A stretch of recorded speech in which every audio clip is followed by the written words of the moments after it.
Hello students, this is Disha Shah and welcome to my YouTube channel. As you know that I teach quantitative aptitude, logical reasoning and advanced maths for all those students who are preparing for any competitive exam. तो आप कोई भी quantitative exam के लिए prepare कर रहे हो और अगर वहां पर क्वांटिटेटिव एप्टीट्यूड लॉजिकल रीजनिंग और एडवांस मैथ आता है then this channel this videos are for you. आप कोई भी कॉम्पिटेटिव एग्जाम के लिए प्रिपेयर कर रहे हो, चाहे वो गवर्नमेंट का कोई एंट्रेंस एग्जाम हो, MBA exam, fashion designing, law और एमसीए, बीबीए, कोई भी एग्जाम हो, then this channel is for you.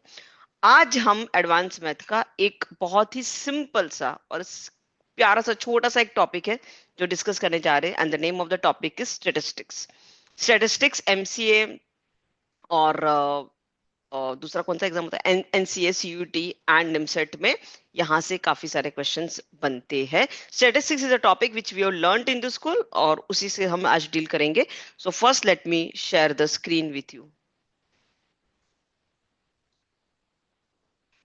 Okay, so this topic I have divided into two class. ये दो क्लास में हम इस टॉपिक को खत्म करेंगे। In the first class that is today's class we are going to learn about, अच्छा यहाँ से ई गायब होगा, यहाँ से we are going to learn about the central tendency and in the class 2 we will learn about the measure of dispersion. Central tendency में क्या आता है, जैसे ही स्टैटिस्टिक्स हम बोलते हैं तो हमें तुरंत mean, median, mode, mean deviation, standard deviation, variance, ये सब की याद आती है। तो यस, यही होता है central tendency. Means we are going to discuss about mean, median and mode. ये वो चैप्टर है जिसमें कम फॉर्मूला होता है, कैलकुलेशन थोड़ी लेंथी होती है, but it's an easy and simple topic. ठीक है, so let's start with the topic. In the today's session, as I told you, we are going to discuss about the central tendency. ये central का spelling थोड़ा गलत है, कोई बात नहीं। And तो क्या हम सीखेंगे, we will learn about the types of data and central tendency में आता है mean, median, mode. So that उसका formula and how to find the mean, median and mode from the data वो निकालते हैं। Okay, so what is the basically the statistics? Statistics अपने आप में एक subject है बड़ा। It is a branch of mathematics that deals with the study of collecting, analyzing, interpreting, presenting, and organizing data in a particular manner. Statistics is mainly used to gain an understanding of the data and focus on various application. कहीं पर भी आप देखोगे government की कोई भी scheme वगैरह अगर कुछ लॉन्च करती है तो उसके पहले उसका स्टैटिस्टिक्स निकाला जाता है एंड अकॉर्डिंगली तो स्टैटिस्टिक्स से, डेटा से सारी चीजें पहले सोची जाती है और उसके हिसाब से अकॉर्डिंगली इंप्लीमेंट की जाती है। So it is an important part, it's an important subject in itself. So statistics में we are going to deal with data. तो डेटा है। तो डेटा कितने टाइप के होते हैं, one is a qualitative data and one is a quantitative data. Here in this session we are going to discuss about the quantitative data, not qualitative. So quantitative data दो type के होते हैं, one is discrete and one is continuous. Now what is discrete and what is continuous? So discrete data can take only discrete values. Discrete information contains only a finite number of possible values. For an example, number of students in the class, ये तो finite values ही होंगे। Continuous data means it has an infinite number of probable values. कुछ भी values हो सकती है इसमें तो। For an example temperature of a place, now temperature तो कुछ भी हो सकता है, उसका रेंज कुछ भी हो सकता है, वो पॉइंट में कितने भी डेसिमल तक जा सकता है। So there is no fix value. तो ये जो डेटा होता है ये कंटिन्यूअस फॉर्म में हमें लिखना पड़ता है। So this is called continuous data. Now data को मोटा मोटा हम तीन पार्ट में डिवाइड करते हैं। Discrete data which is called as individual data, और वो एक डेटा होता है अनग्रुप्ड डेटा। कौन सा? Ungrouped data. दूसरा डिस्क्रिप्ट डेटा होता है जहां पर which is we will say that this is a grouped data, यानी कि डेटा को अलग अलग ग्रुप बना के डाला गया है। Now what is the difference between ungrouped data and the grouped data? So आप यहाँ पर देख रहे हो कि कुछ डेटा दिया है। ये डेटा जो है, ये बॉक्स इसके अंदर जो डेटा हमने लिखा है, ये जो डेटा है ये किसका डेटा है? This is nothing but the marks scored by 20 students. 20 students ने कितने मार्क्स स्कोर किए हैं उसका डेटा है। तो आप देख रहे हो यहाँ पर, आप देख सकते हो कि देयर आर 20 डिफरेंट डेटा। हर एक स्टूडेंट्स ने कितने मार्क्स स्कोर किए हैं, ये डेटा है। Now this is individual data, हर एक का इंडिविजुअल डेटा है। And this is ungrouped data, कोई डेटा का ग्रुपिंग नहीं किया है। So this is ungrouped data. Now the problem with ungroup data is that कि यहाँ पर तो सिर्फ 20 स्टूडेंट थे तो हमने ऐसे लिख दिया, बट आप मान लो फर्ज करें कि 200 स्टूडेंट्स है और अदरवाइज देर आर 1000 2000 स्टूडेंट्स, तो क्या हम सारे के सारे स्टूडेंट्स का ऐसे डेटा लिखेंगे? तो ये कुछ समझ में नहीं आएगा। तो उस केस में जरूरी होता है कि हम डेटा का ग्रुपिंग कर दे। तो यहाँ पर हमने क्या किया है, ये जो डेटा है ना, ये वाला डेटा जो कि अनग्रुप्ड डेटा है, उसका ही हमने एक ग्रुपिंग करके इस फॉर्म में लिख दिया है। बेसिकली हमने क्या किया है, हमने देखा कि ये जो 10 है ये कितनी बार रिपीट हो रहा है, तो 10 तो एक बार रिपीट हो रहा है, बट ये जो 20 है ये यहाँ पर एक बार रिपीट हो रहा है, यहाँ पर एक बार रिपीट हो रहा है, और कहीं रिपीट हो रहा है, यस यहाँ रिपीट हो रहा है। तो अगर 20 3 बार रिपीट हो रहा है तो उसे 3 बार लिखने की जरूरत क्या है?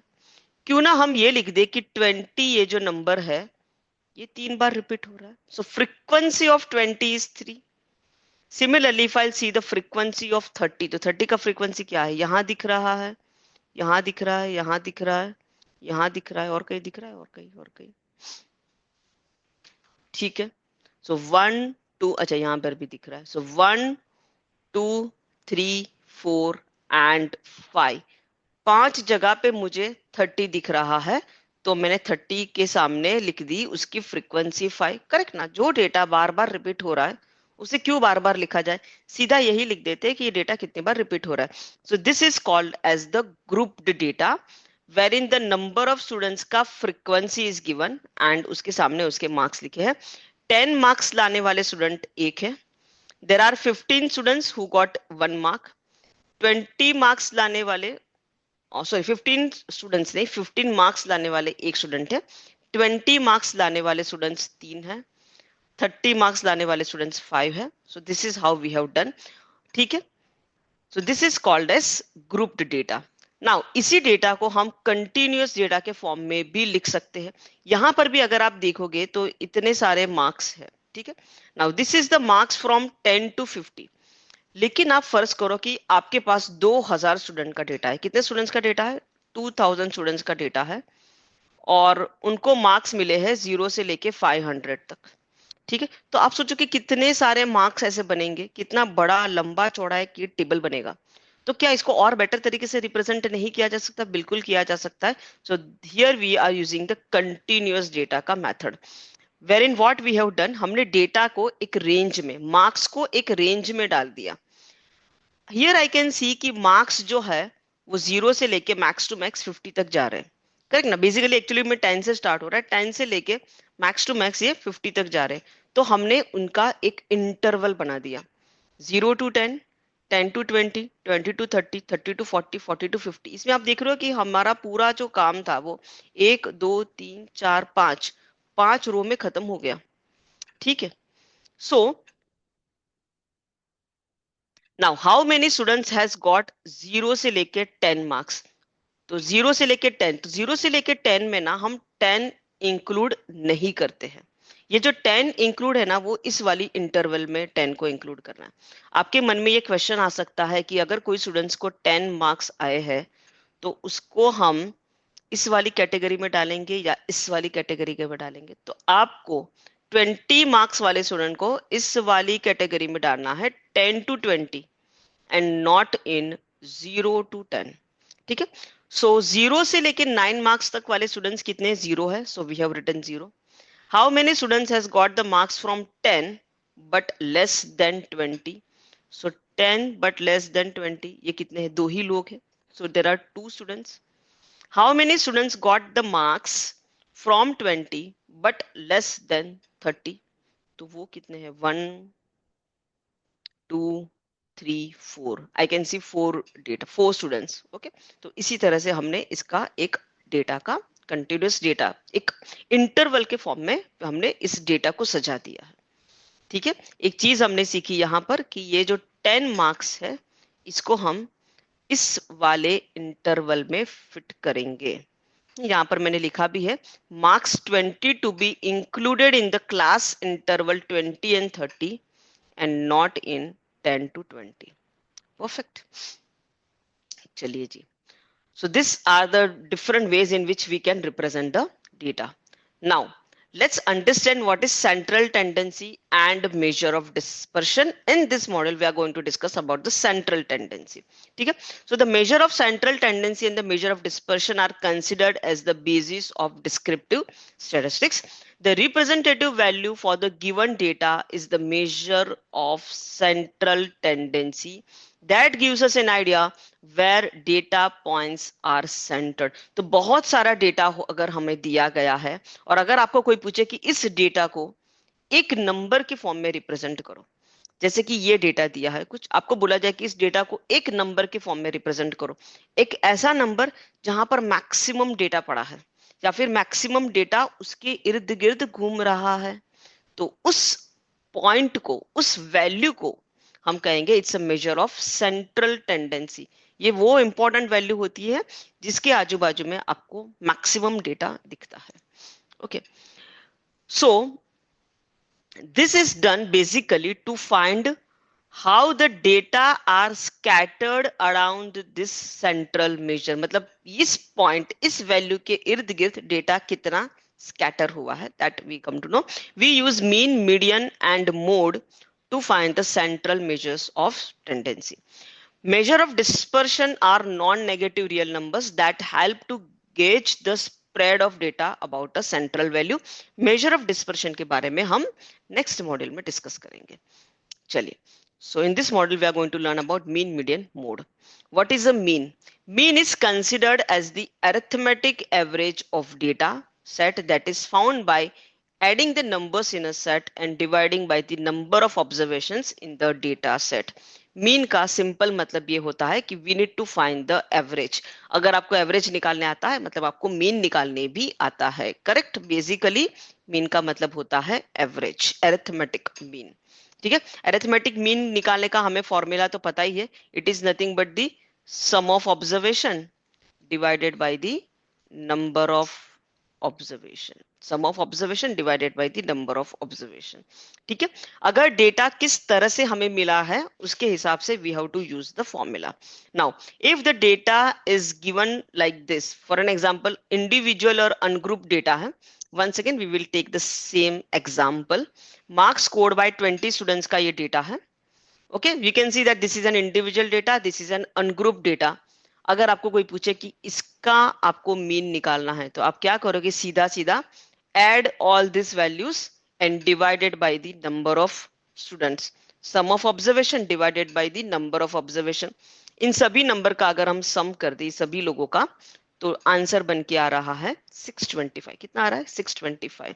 so sum is 625 and the number of students are 20, so divide by 20, 625 divide by 20 करोगे तो 31.25, यानी कि इस डेटा का मीन क्या है, सो मीन है 31.25। Very simple, right. मीन निकालने सबको आता है। ठीक है जी। अच्छा, अगर डेटा इस फॉर्म में दिया हो, डिस्क्रीट डेटा है but it is grouped data, data का ग्रुपिंग हो चुका है, means there is one student who has got 10 marks, one student has got 15 marks, 3 students have got 20 marks, one student को आए हैं 25 मार्क्स। इस तरह से अगर डेटा है तो उस केस में how to find the mean. तो मीन के लिए आपको क्या करना है, see here the number of students की आपको फ्रीक्वेंसी दी गई है, फ्रीक्वेंसी को हम एफ से रिप्रेजेंट करेंगे और मार्क्स को एक्स से रिप्रेजेंट करेंगे। What we need to do is that basically we need to find f x, f into x निकालना है।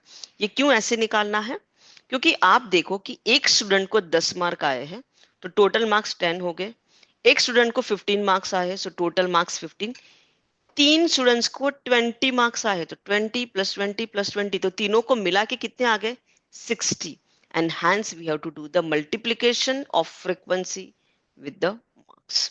ठीक है, तो इसमें अगर आपको मीन निकालना है सो इसका मीन का फॉर्मूला क्या हो जाएगा, आपको निकालना है sum of this f x, ये जितनी भी एफ एक्स की वैल्यू है उसका sum divided by the sum of this frequency, ये फ्रीक्वेंसी क्योंकि यही फ्रीक्वेंसी है जो बताते हैं कि स्टूडेंट्स कितने थे, so divide by summation of the frequency.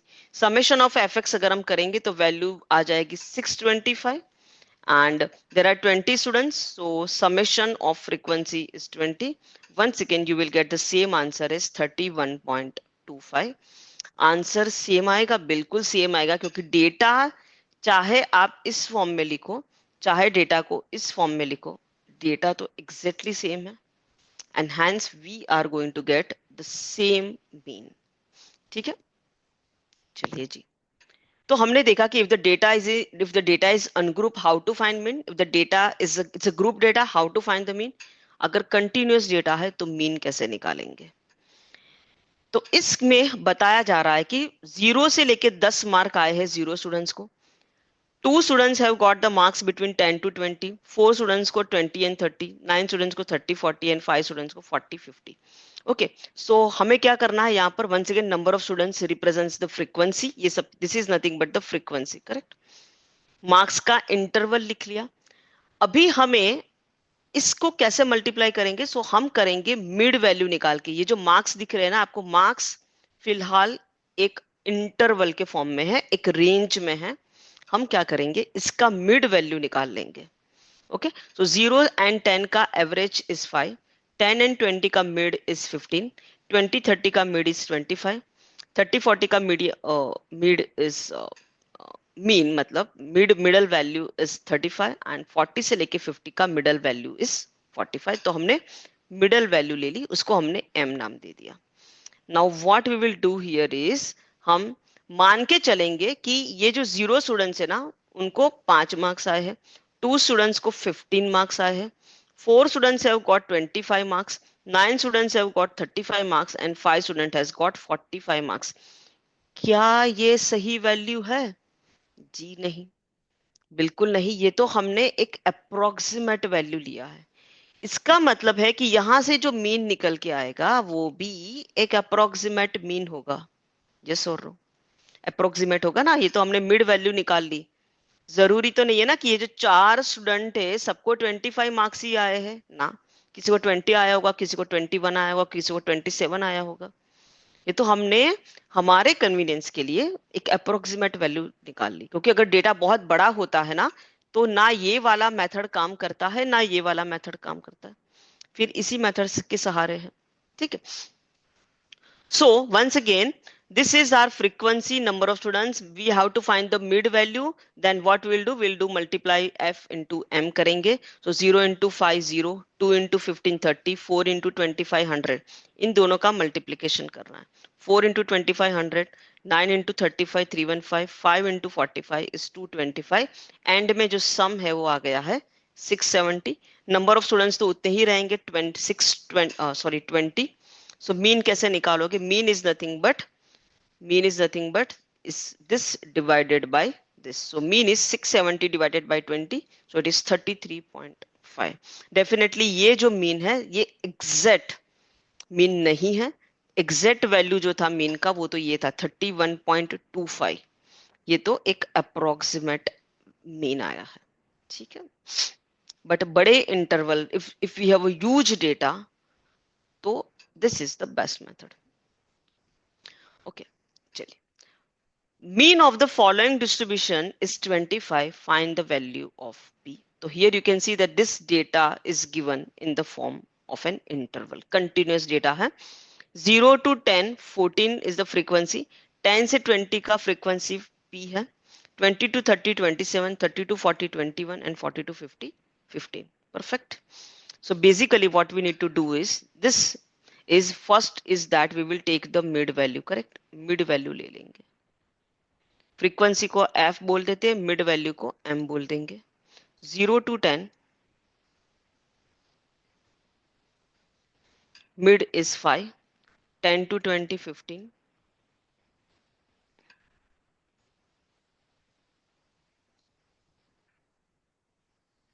okay। Now what is the next step? Next step is that we need to find fm, frequency into mid value। ठीक है, 14 into 5 70,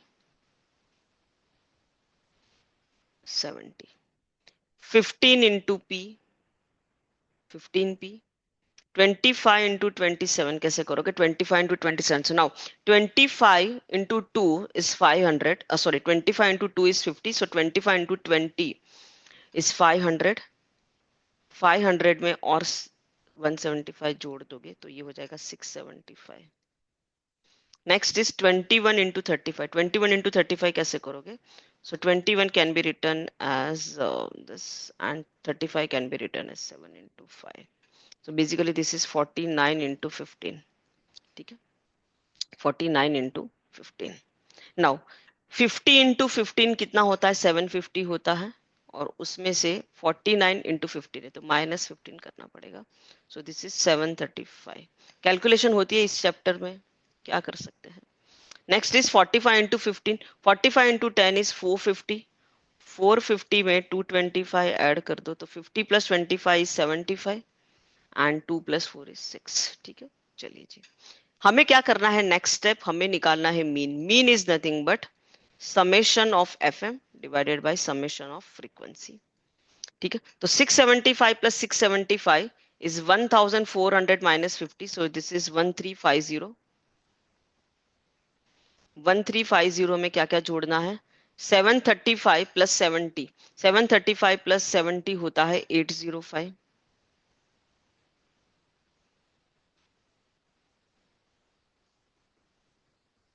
So basically this is 2155. कितना आ रहा है? 2155. और ये 15p तो है plus 15p divided by summation of F. Frequency को ऐड कर दो. सो 14 प्लस 21 इज 25 एंड 35. 35 प्लस 15 हो गया 50. तो ये सब चला गया. 50 plus 27 is 67. Sorry, 50 plus 27 is 77 ना. 77. 77 प्लस p. और ये जो मीन है ये आपको दिया गया है 25. यहां से आपको p की वैल्यू निकालनी है. सो 2155 प्लस 15p प्लस 77 इंटू 25 करना है. 77 इंटू 25. 25 sevens are 175 एंड 175 में और 17 जोड़ दोगे तो कितना हो जाएगा? 192. सो it is 1925. So 1925 plus 25p. From this I can say कि 10p is equal to 55 minus 25 is 30, 230. So p is equal to 23. This is the answer. p is equal to आ गया 23. ठीक है, चलिए next. Average marks per student in a class of 30 student is 45. On rechecking, it was found that the marks have been entered wrongly in two cases. After correction, marks were increased by 24 and 36 in two cases. Find the correct average. अरे बाबा रे, कितना popular question है. निमसेट 2010, 2014, 2022 तीन बार repeat हो चुका है. Average का simple सा क्वेश्चन है. तो अगर आपको एवरेज चैप्टर आपने ठीक से किया है तो ये चैप्टर भी आपको, ये क्वेश्चन भी आपको आ ही जाएगा. ठीक है. Once again, here I'm going to use the trick. I'm not going to solve by using the formula. Formula से तो निकालने सबको आता ही है, ये स्कूल में सबने किया है. We are going to use is the trick. 30 students है और उनके एवरेज है 45. एवरेज है 45. सो नया वाला एवरेज क्या हो जाएगा? New average is nothing but old average. Old average अभी देखिए इसमें थोड़ा गलती हो गया था, और गलती के बाद पता चला कि दो केसेस में मार्क्स जो थे वो गलत डाले गए थे. And after this correction marks were increase by 24 and 36. क्योंकि मार्क्स बढ़ेंगे तो डेफिनेटली एवरेज भी बढ़ेगा. So new average is going to be more than the old average. So 45 plus something. Marks कितना बढ़ गए हैं? 24 प्लस 36. लेकिन ये 24 प्लस 36 एक स्टूडेंट को नहीं मिलेगा, सारे के सारे 30 स्टूडेंट्स में बटेंगे. 30 स्टूडेंट्स में बटेंगे. सो 45 प्लस ये कितना हो रहा है? कितना हो रहा है? 60. 60 by 30. So answer is 47. Option D is the correct answer. बहुत ही सिंपल सा क्वेश्चन. ठीक है. Next is median. What does median represents? Median represents the middle value for any group. Median निकालना बहुत आसान होता है. मीन के लिए तो फिर भी कुछ कैलकुलेशन है, मीडियन के लिए तो बहुत कम कैलकुलेशन होती है. It is the point eight which half the data is more and half the data is less. तो बेसिकली वो वैल्यू जो एग्जैक्टली सेंटर में हो. ठीक है, मतलब आधे डेटा उससे कम हो और आधे डेटा उससे ज्यादा हो, ऐसा. Okay, so the calculation of the median depends on the number of data points. For the odd data, median is the middlemost data, and for the even number of data, median is the average of the two middle values. ये क्या होता है ये देखते हैं. Median find out करने के लिए कुछ स्टेप्स है जो आप फॉलो कर लो कि तो बहुत आसानी से मीडियन मिल जाता है. First step is this. Arrange the numbers in ascending और डिसेंडिंग ऑर्डर। या तो नंबर्स को चढ़ते क्रम में लगाए या फिर उतरते क्रम में लगा दे, करेक्ट, बढ़ते हुए क्रम में या फिर कम होते हुए क्रम में लगाए। This is the first step we need to do. Second step, count the number of elements, कितने नंबर्स लिखे हैं, count that. And then third is the use formula. Now, suppose the number of elements are odd. Number of elements odd है तो बहुत simple है, median होगा middle वाला value. For an example मैंने यहां पर कुछ नंबर्स लिखे हैं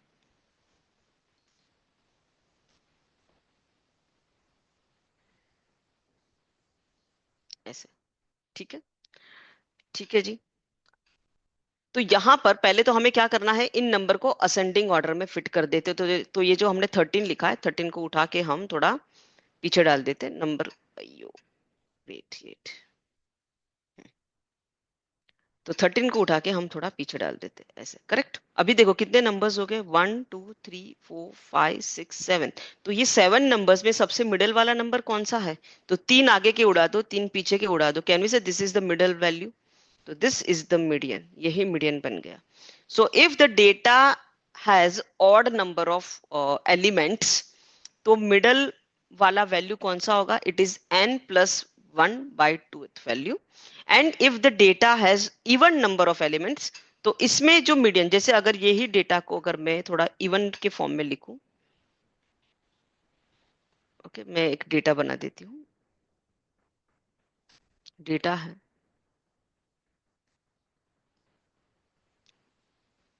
okay, this is the data. Now first thing is that we need to arrange the data in the ascending or descending order। तो मैं उसको ascending में arrange कर देती हूँ इस तरह से, ठीक है। 6 एलिमेंट्स, here also 6 एलिमेंट्स, ठीक है। अयो, ये देखो 6 पहले लिखा, 5 बाद में लिखा।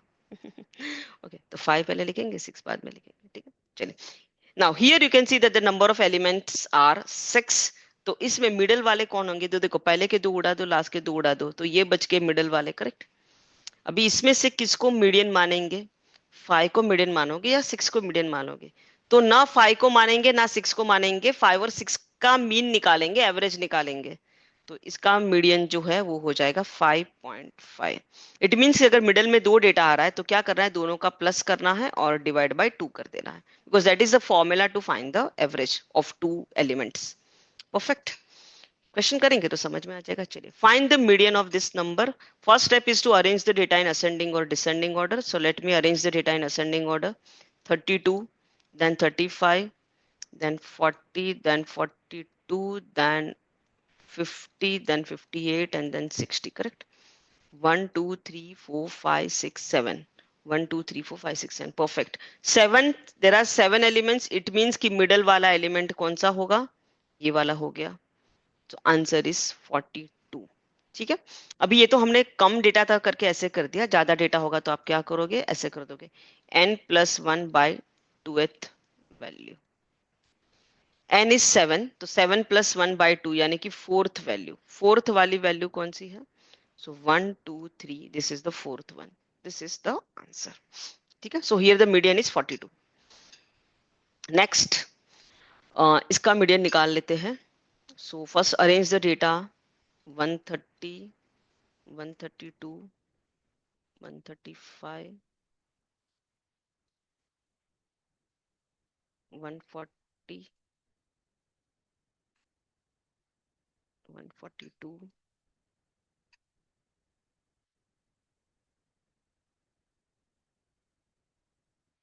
perfect ऐसे। Now here you can see that 1 2 3 4 5 6 7 8, there are 8 elements।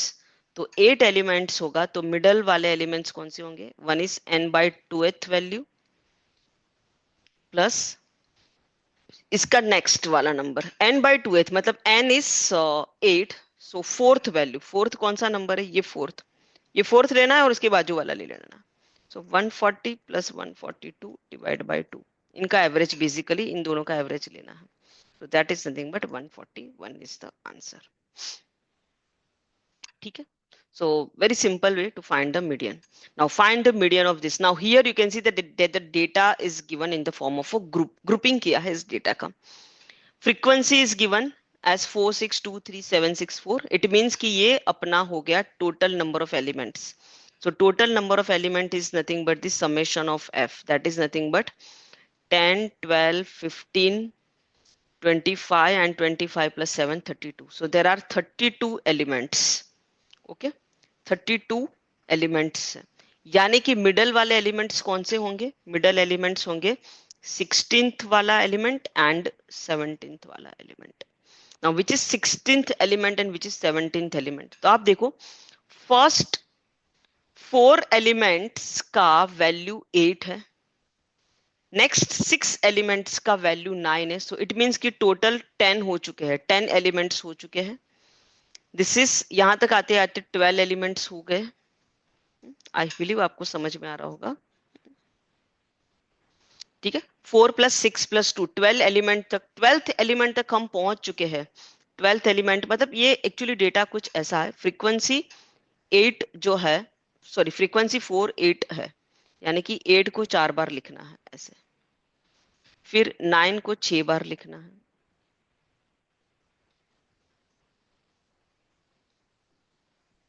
इस तरह से करते जाना है. ठीक है, अभी हम इतना सब तो नहीं लिखेंगे ना, but obvious. So we just need to find the 16th and 17th value. So ये 12th वैल्यू हो गया, यहां तक आते आते ये 15th वैल्यू हो गया. सो 16th एंड 17th वैल्यू की वैल्यू क्या है? 12 है ना. Value value is 12. इसका भी वैल्यू 12 है, इसका भी वैल्यू 12 है. सो यहां से मीडियन क्या बन जाएगा? दोनों का average, that is equal to 12 only. ठीक है, चलिए. Find the median for this grouped distribution. Number of students are 2 3 4 3. Marks मिले हैं 20 40 30 50. प्रीवियस क्वेश्चन और इस क्वेश्चन में एक ही बड़ा फर्क है कि यहाँ पर मार्क्स आप देखोगे तो इस फॉर्म में दिए 20, फिर 40 वाले मार्क्स, फिर 30, फिर 50. सो यहाँ कंफ्यूजन है बच्चा लोग. सो बी वेरी केयरफुल कि 20 के बाद 30 आने की जगह पे 40 लिख दिया है उन्होंने. तो एक्चुअली में डेटा कुछ ऐसा है, डेटा ऐसा है, number of students and marks 2 4 3 3 20 30 40 50 ऐसा है data. This is the correct way of presenting the data. Perfect. चलिए, number of students, total number of students are 2 plus 4 plus 3 plus 3. सो 8 plus 6 is 14.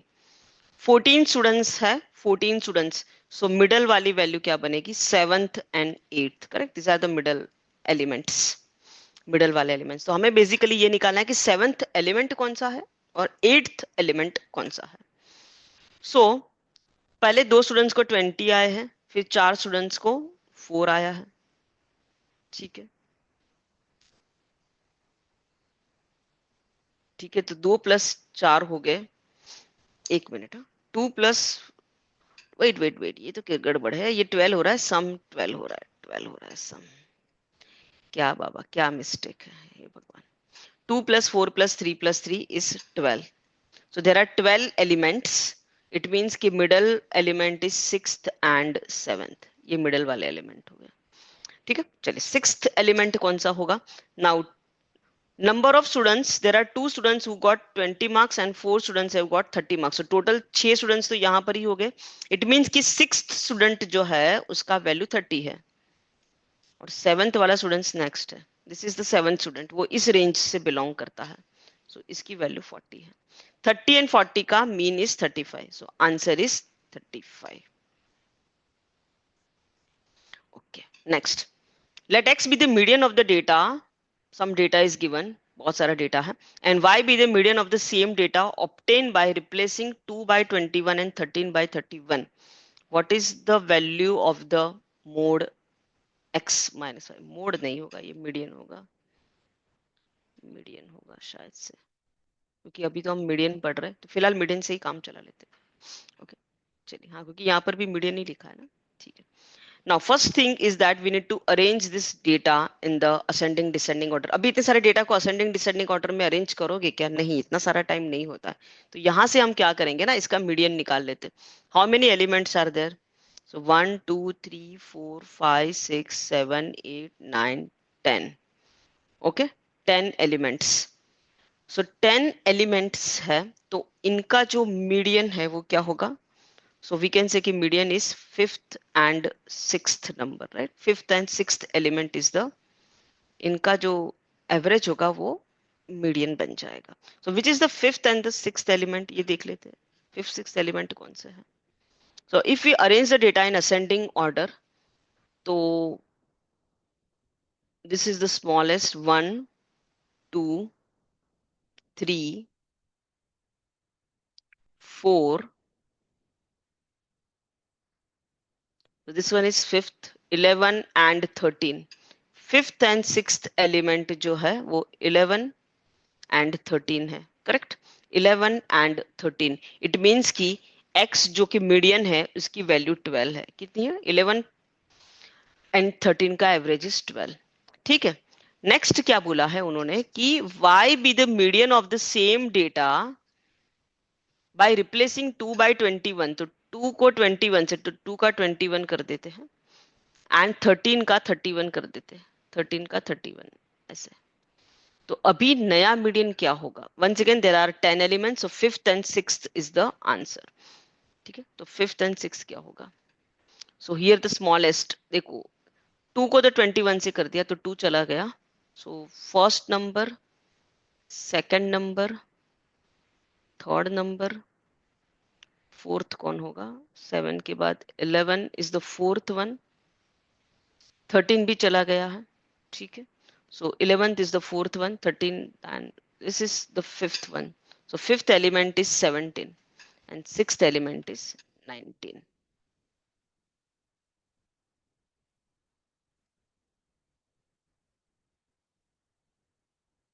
ठीक है जी. तो 11 एंड 13 का जो मीडियन था वो 12 था एंड 17 एंड 19 का जो मीडियन आया है वो मीडियन आ गया है 18. So 12 and 18 का basically we need to take is the difference. 18 minus 12 is 6. So option A is the correct answer. ठीक है जी. Next is mode. सबसे इजी चीज अगर मीन मीडियन मोड में कुछ है तो वो है mode. Mode means the value of the number that appears most frequently in the data set. वो वैल्यू जो सबसे ज्यादा बार आपको दिखती है वो मोड है. It's simple, correct?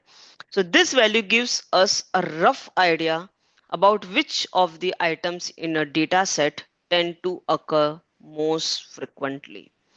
ठीक है.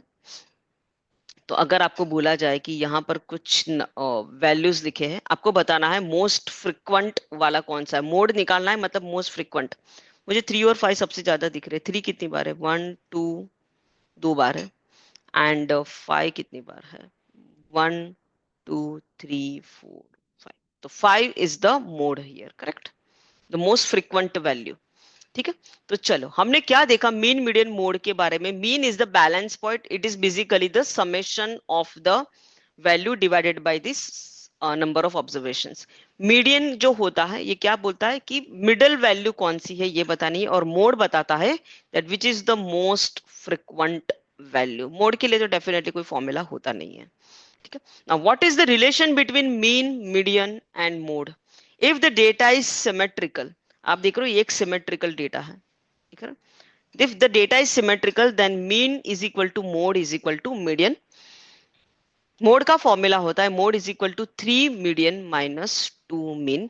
Median always lies between mode and mean. Median जो होता है वो हमेशा मोड और मीन के बीच की वैल्यू होती है. So I hope you have understood this particular video. तो अगर आपको ये सेशन समझ में आया हो तो प्लीज लाइक कर दीजिए, चैनल को सब्सक्राइब कर दीजिए. And the next session may we are going to discuss about the measure of dispersion. Now this is very very important, measure of dispersion. Till then keep on practicing math because math is easy. Thank you.